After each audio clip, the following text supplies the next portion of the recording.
Melissa's story, part 2. In part 1 of my story, we stopped at my outpatient therapy in Atlanta. I mentioned that there was something still underlying. In all of the hours I'd spent in one-on-one therapy over the years, this issue never came up. It took group therapy to get it out of me. It took me hearing another woman's story of how it ripped her life apart and how it changed everything for her. For me to finally admit that, well, me too. In a short span of my life, I was drugged, raped, almost thrown into the back of a van by 2 men, and more that I'm quite frankly not ready to talk about. Trauma does some weird things to you. It does things to your memory, to your actions, and most certainly to your mental health. I hid it so well and started running from it. I started acting in ways I had never before, being very reckless with myself and those around me. I hurt myself, and unfortunately, I hurt a lot of people during that time.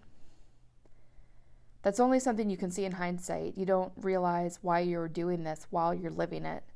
For some, this turns into depression or PTSD, and for some, it can lead to suicide. I tried to take my own life. After the rape, I started drinking like crazy. I was blacking out 4 to 5 nights a week. I was running a mile a minute, never stopping, living my life for everyone else's expectations but myself, because I didn't want to feel it or to deal with it, and I locked it away in my memory, didn't even speak about it for years. Honestly, after I tried to take my own life, they misdiagnosed me at first because they only saw the outcome. They didn't ask for what had caused it. And quite frankly, I wasn't ready to tell it at the time. I lived with that diagnosis for years, letting it define my life and how I saw myself. If you've never been diagnosed with a lifelong illness, then you probably can't understand that feeling of that impending doom that you're never going to get over it. It's always going to be there. And it's just how well you manage it throughout your life. It's really a hard thing to deal with.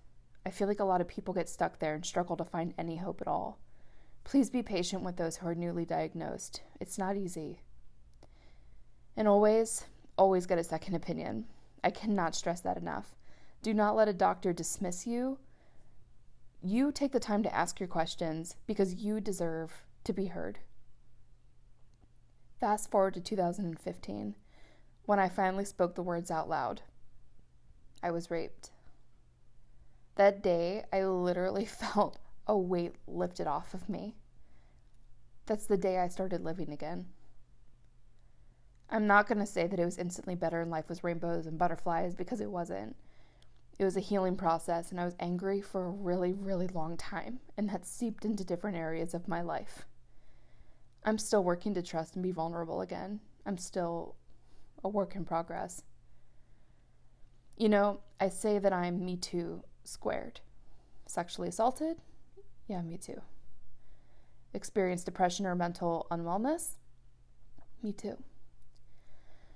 For me and for many people, these two things, sexual trauma and mental illness, go hand in hand.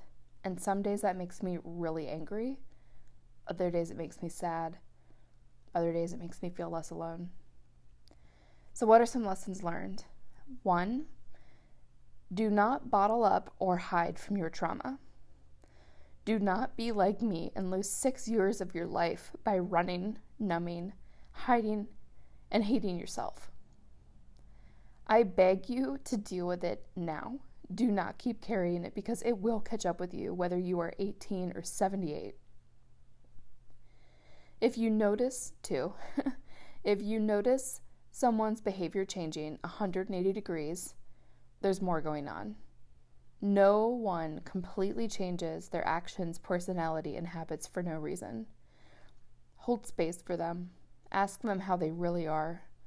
Offer support and resources, but please do not try to fix them. There's a really big difference. Don't be afraid. Number 3, I keep forgetting the numbers. Don't be afraid to try different types of therapy. Each person is different, and different things will work better for you than others.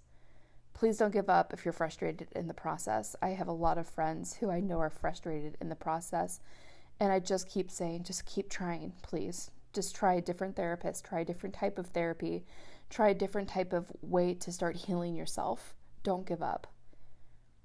And 4, get second, third, or fourth opinions on things. Do not just take one doctor's opinion and live with that. In part 3 of my story, the final part for now, I'll discuss recovery, redemption, rising from the ashes, whatever you want to call it, and how I turn my pain and trauma into Be the Light campaign, where my mission to make other people feel less alone, to experience hope, and to be a support system to those who may not have one. I'm shouting out several people in the comments who helped me after I tried to take my own life. Your friendship and support helped pull me through, and I honestly wouldn't be here without you. Enlightened love, Melissa.